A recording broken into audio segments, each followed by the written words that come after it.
తండ్రి కుమార పరిశుద్ధాత్మకు మహిమ కలుగునుగాక.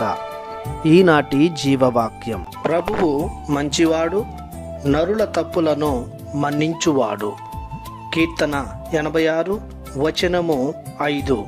దేవుని ప్రేమకు పాత్రులకు దేవుని బిడలారా, సహోదరి సహోదరులారా, కరుణామయుడైన దేవుడు మిమ్ము క్షమించి తన బిడ్డలుగా చేర్చుకొనుగాక. పరిశుద్ధ గ్రంథం ప్రబోధిస్తున్న దేవుడు అనగా అబ్రహాము, ఇస్సాకు, యాకోబు కొలిచిన విశ్వసించిన దేవుడు యేసుక్రీస్తు ప్రభుని తండ్రి మరియు మన తండ్రి అయిన దేవుడు మంచివాడు. కీర్తన 100 వచనము 5లో ప్రభువు మంచివాడని వాక్యం పలుకుతుంది. మార్కు శుభవార్త 10వ అధ్యాయము 18వ వచనంలో క్రీస్తు ప్రభువే స్వయాన దేవుడు మంచివాడని ప్రకటిస్తున్నాడు.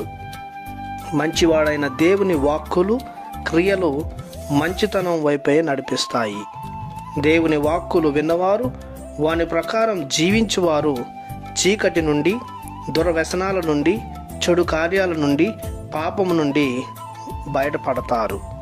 ప్రభు చేసిన అద్భుత క్రియల ద్వారా వారి విశ్వాసం పెంపొందుతుంది. ఆయన ఎడల ప్రేమ పెరిగి నిరీక్షణ మొదలవుతుంది. ప్రభు చేసిన కార్యాలలో ప్రధానమైనది నరుల తప్పులను క్షమించడం.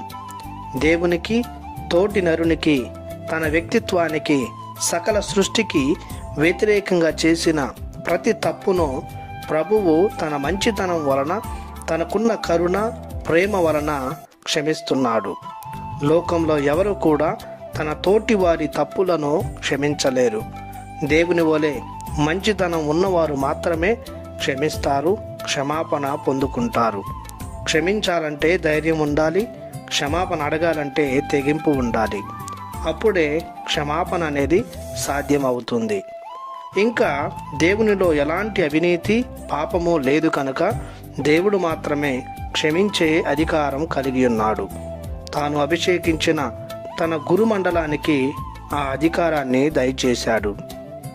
ఆ విధంగా మంచివాడైన ప్రభువు ఆయనను ఆశ్రయించిన ప్రతి నరుని తప్పును క్షమిస్తున్నాడు. ప్రార్థించుదము.